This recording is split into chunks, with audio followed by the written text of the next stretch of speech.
اپنے معاملات اللہ کے سپرد کیا کریں.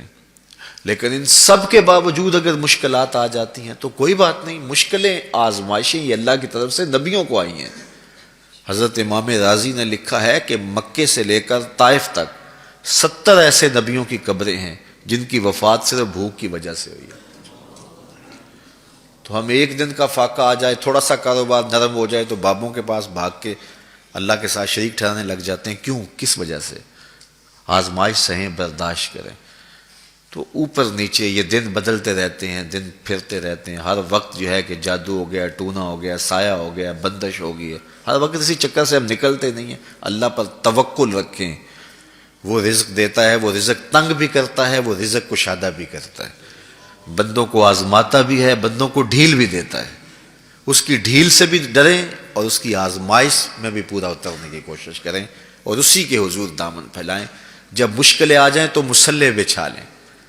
گھر کے بچوں کو بھی کہیں کہ یہ مشکل آ گئی ہے، لگتا ہے اللہ ناراض ہو گیا، چلو مصلح بچھاؤ. اگر بیٹیاں بھی نماز پڑھ رہی ہوں، نوافل ادا کر کے رب کے حضور دعا مانگ رہی ہوں، بیٹے بھی دعا مانگ رہے ہوں، چھوٹے چھوٹے بچے بھی دعا مانگ رہے ہوں، تو کیا اللہ خالی موڑ دے گا؟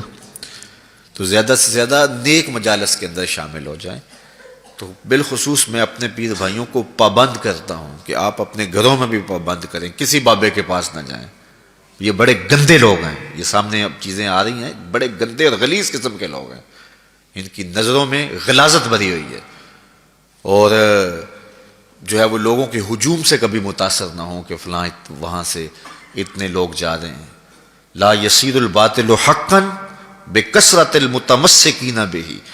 اگر کسی جھوٹ کے ساتھ، کسی باطل کے ساتھ زیادہ لوگ وابستہ ہو جائیں تو اس وابستگی سے باطل حق نہیں ہو جاتا. لوگ کہتے ہیں جی اتنے لوگ آ رہے ہیں، کچھ ہے تو آ رہے ہیں. تو جو بت خانوں میں جا رہے ہیں اتنے لوگ، تو کچھ ہیں تو جا رہے ہیں. کیا مطلب یہ کوئی معیار ہے؟ تو جہلا کا جمع ہونا، جہلا کا کہیں جانا، یہ معیار نہیں ہے. معیار جو اللہ رسول نے دیا ہے ہمارے نزدیک بس وہی ہے.